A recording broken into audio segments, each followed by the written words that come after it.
Mistakes at the start of a business, how to build a business, and at the same time do it right. Every aspiring entrepreneur strives to immediately build a successful business, but not everyone succeeds. Let me put it this way. The absolute majority of newcomers' businesses do not survive even the first year on the market. There are a huge number of reasons for this, and each of them cannot be listed in this article. So I will tell you only about the most important ones. I'm sure it will help you understand where to start a business. Before you start your business, the hardest thing is to understand what kind of business you want to do, what industry you want to work in. And it's at this point that fear starts to envelope the entrepreneur. Because going into business is like going skydiving. You're flying, and you can't get back on the plane. But a comfortable landing is too far away. You don't know if your parachute will open. You don't panic and lose control. And until you feel solid ground beneath your feet, you have a lot of stress to go through.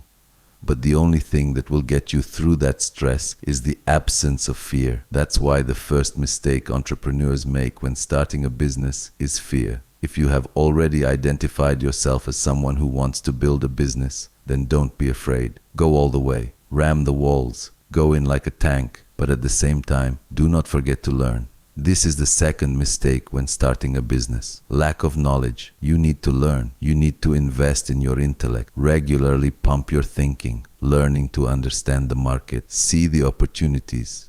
Build partnerships. You can get there on your own, but you will have to burn yourself 1,000 times. Much easier is to find a teacher. A businessman who has already traveled this path and now can teach you how to go through it without repeating other people's mistakes. However, many novice entrepreneurs are too proud and are sure that they can handle it themselves.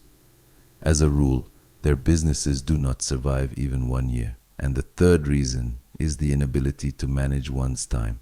We were never taught this in schools and institutes. There we learned what butterflies and leaves on trees are called. That's why we come out of school unprepared to conduct serious business. We feel a perpetual lack of time. We don't know what time management is. And for a real entrepreneur, it is very important. After all, it is the competent distribution of your time helps you cope with all the problems that you will have regularly at the start. So the biggest mistake in starting a business is when one enters the game unprepared, without the right business intelligence, without the right scale of personality. It's only when you get that right that you can move on to the next stage. How to find an idea.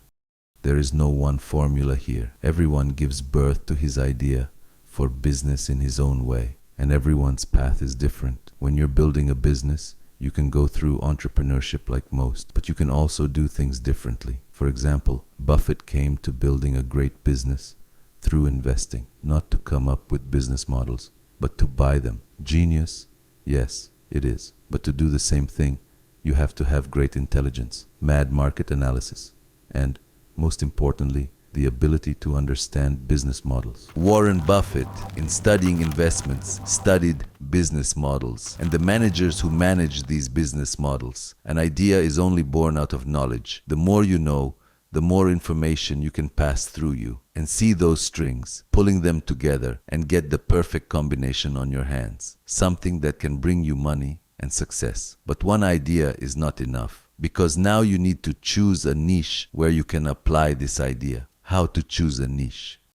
What is the main mistake of someone who chooses a niche? A person starts immediately looking for what he thinks will bring the most money and ignores what he already knows how to do and what he is interested in. A newcomer starts looking for some highly profitable business. He thinks, I wish I could get into the oil industry now. But it doesn't work that way. You have to find a niche in something you know how to do well. If you work in some kind of enterprise and understand well how the industry works, for example, in a restaurant, if you already have experience in this field and have learned to see all the pitfalls in it, then opening a restaurant will be a great decision for you. But there is another nuance. Choosing a business to your liking. The main thing is not to play around. And as a result, do not open a business in a niche in which there is no place for you. You will not be able to compete with Coca-Cola, iPhones, or Nike. If you try to compete with them, you'll simply get eaten. Or another point